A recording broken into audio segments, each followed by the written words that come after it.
Hello दोस्तों, कैसे हैं आप लोग। आई होप आप लोग बहुत अच्छे होंगे। राधे राधे, जय श्री कृष्णा। और हम लोग आज जा रहे हैं कुरुक्षेत्र ज्योतिसर। और ये मेरी बेटी अपने दादू के गोदी में जैसे मस्ती कर रही है। और आज आप लोगों को देखने को मिलेगा लेजर शो ज्योतिसर में। शाम 7 बजे से शुरू होता है और देखिए इतना अच्छा दिखाता है ना वो वहाँ पे। और संडे के दिन में हम लोग गए थे शाम को। मेरे घर से 32 किलोमीटर दूरी पर पड़ती है। और ये आप लोग देख रहे हैं। तो कर्म करते समय फल की इच्छा कभी मत कर और कर्म से कभी मुंह भी मत मोड़। काश कि मनुष्य ये बात हम पेड़ों से समझ लेते, जो सारे संसार को, मनुष्यों, पशु पक्षियों को निरंतर फल देते हैं, किंतु स्वयं उस फल के भोग के बारे में कभी नहीं सोचते। वरना तो सारे जंगल, सारे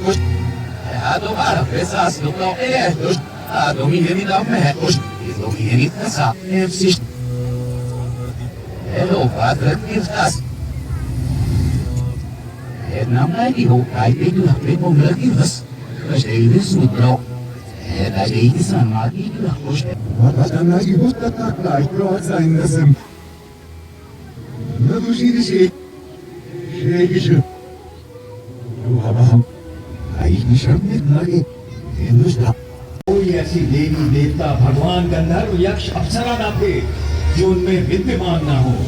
वो अनादि अनंत अखंड अछेद अवेद थे।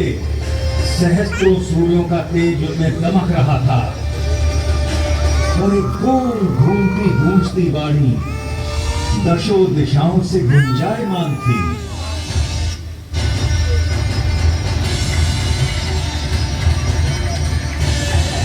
मैं अक्षर हूँ, अनिर्देश्य हूँ, अव्यक्त हूँ, सर्वज्ञ हूँ, चिंतन से परे कूटस्थ हूँ, अचल हूँ, ध्रुव हूँ।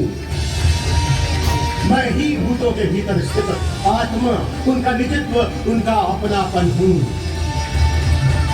आदित्यों में मैं विष्णु, प्रकाशपुंजों में सूर्य, मारुतों में मारीचि, नक्षत्रों में चंद्र, वेदों में सामवेद, देवताओं में इंद्र, इंद्रियों में मन।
भगवान कृष्ण के भव्य रूपों से पहला रूप वो विराट रूप है जो महाप्रभु ने हस्तिनापुर में दिखाया, जिसका उद्देश्य था कि रण ना हो।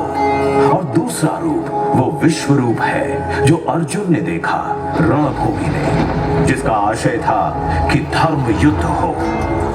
परंतु इन दो रूपों से पूर्ण सृष्टि के आदिकाल से श्री हरि ने धर्म की रक्षा हेतु हर काल में अवतार लिया और यहीं से शुरू होगी हमारी आज की ये दर्शनीय मल्टीमीडिया प्रस्तुति।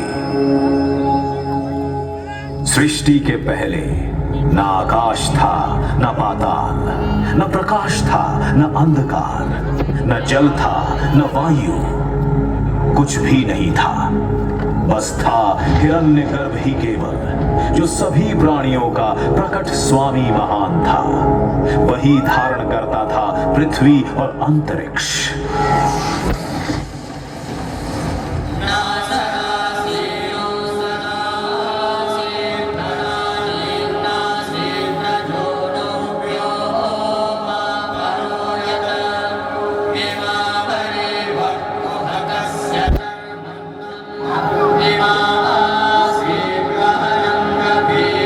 सृष्टि से पहले सत नहीं था, असत भी नहीं, अंतरिक्ष भी नहीं, आकाश भी नहीं था, छिपा था क्या। धर्म की स्थापना हेतु अनेकों अवतार लिए। इन अवतारों ने कभी मार्गदर्शन किया और कभी प्रेरणा दी और आवश्यकता पड़ने पर महासंहार भी किया। अद्भुत कथा है भगवान विष्णु के अवतार की।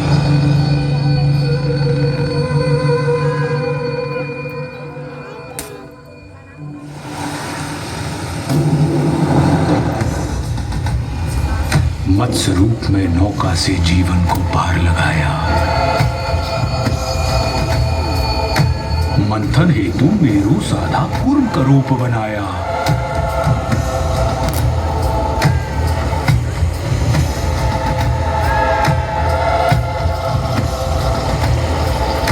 लील रहा सागर धरती को वार है आन बचाया।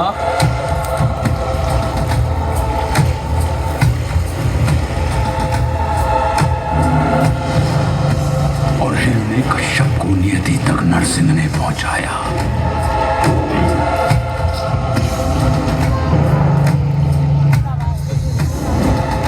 त्रिपद में वामन के पहुंचा महाबली पाताल।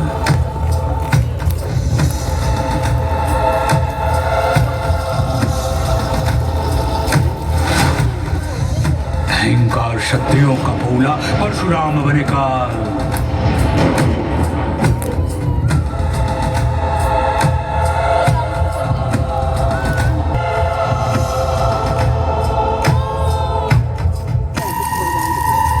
महाविष्णु के 8वें अवतार की कथा में एक दिन ऐसा भी आया जब भ्राताओं में ही द्वेष हुआ, भूखंड को लेकर क्लेश हुआ। कौरव ने चौसर बिछवाई, पांडव को समझ नहीं आई।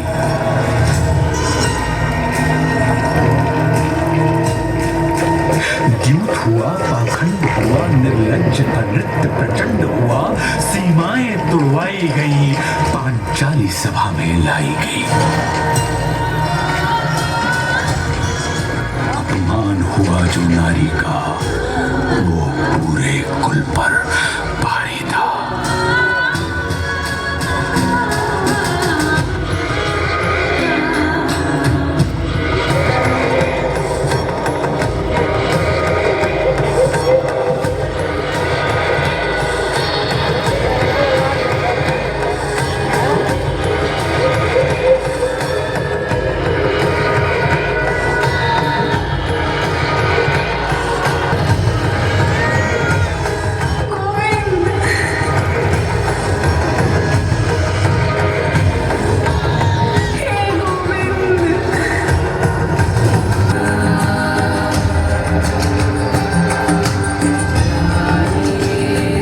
से संरक्षण पाकर द्रौपदी ने संपूर्ण कौरव सभा में नारी अपमान की चेष्टा करने वाले हर व्यक्ति को चेतावनी दे डाली।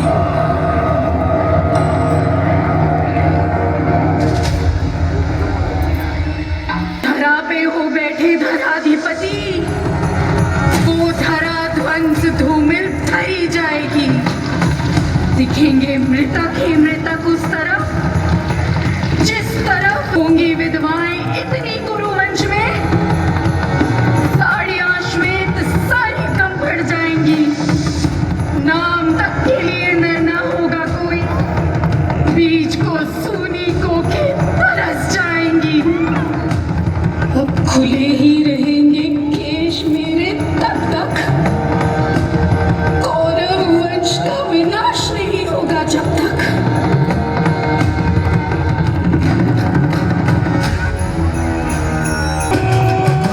कृष्ण ने दुर्योधन के पास जाने का निश्चय किया। ये उनका युद्ध रोकने का अंतिम प्रयास था। और फिर हस्तिनापुर की सभा को संबोधित करते हुए वासुदेव कृष्ण ने कहा, दो न्याय अगर तो आधा दो, पर इसमें भी यदि बाधा हो तो दे दो केवल 5 ग्राम। रखो धरती अपनी तमाम, हम वहीं खुशी से खाएंगे, परिजन पर असी न उठाएंगे।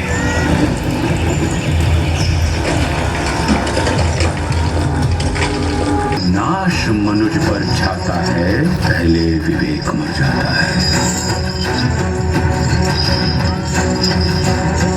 हरि ने भीषण ओंकार किया।